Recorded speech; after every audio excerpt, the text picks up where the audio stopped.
से शादी न कर सको। ये तो का बोल? मैं ये बोला था कि तेना अच्छा से लड़की देख के ना शादी कर ले। मोल भूल जा कह सकते हैं।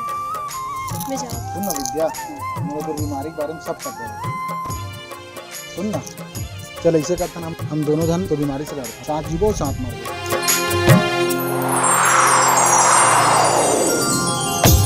आज मोर सपना के सच होए के दिन आए हैं, मन हर्षाए ओ दिन आए रे, मन हर्षाए। आज मोर सपना के सच होए के दिन आए हैं, मन हर्षाए हो वो दिन आए रे, मन हर्षाए।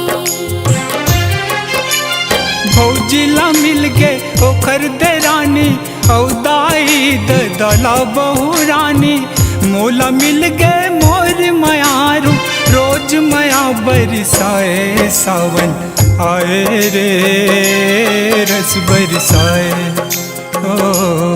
ओ दिन आए रे, रस बरसाए।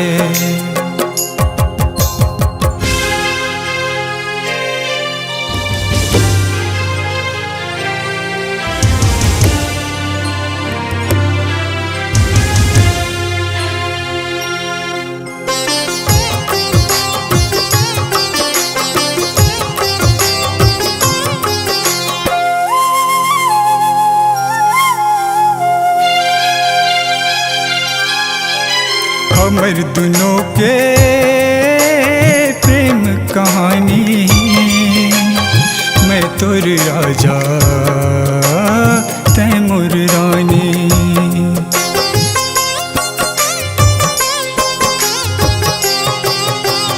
हमर दुनों के प्रेम कहानी, मैं तोर राजा तै मोर रानी।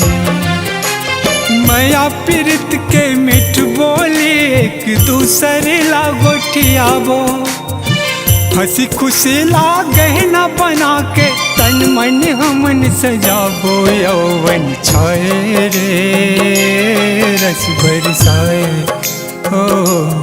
ओ दिन आए रे, रस बरसाए। भौजिला मिल गए ओखर दे रानी, औदाई दला बहु रानी, मोला मिल गए मोर मयारू, रोज मया बरसाए सावन आए रे, रस बरसाए ओ दिन आए रे, रस बरसाए।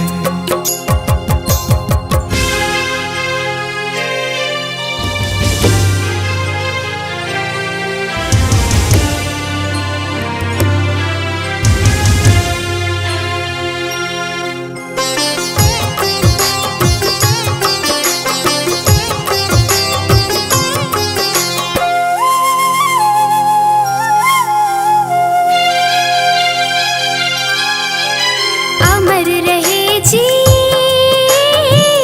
घर अंगना, कल रहे संगी आज होगे सजना।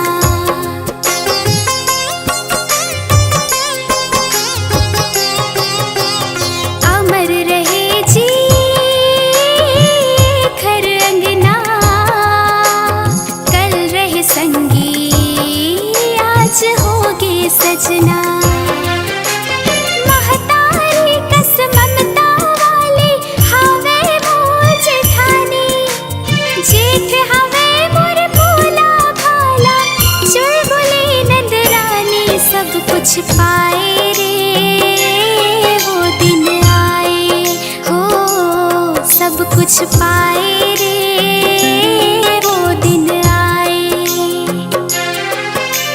हवा में बड़ किस्मत वाली ये परिवार ला पाए, सास ससुर मोर देवता बरोबर, आशीष जे घर पाए वो दिन आए हैं, मन हर्षाए हो वो दिन आए हैं, आज मोर सपना के सच होए के दिन आए हैं मन हरसाए ओ दिन आए रे मन हरसाए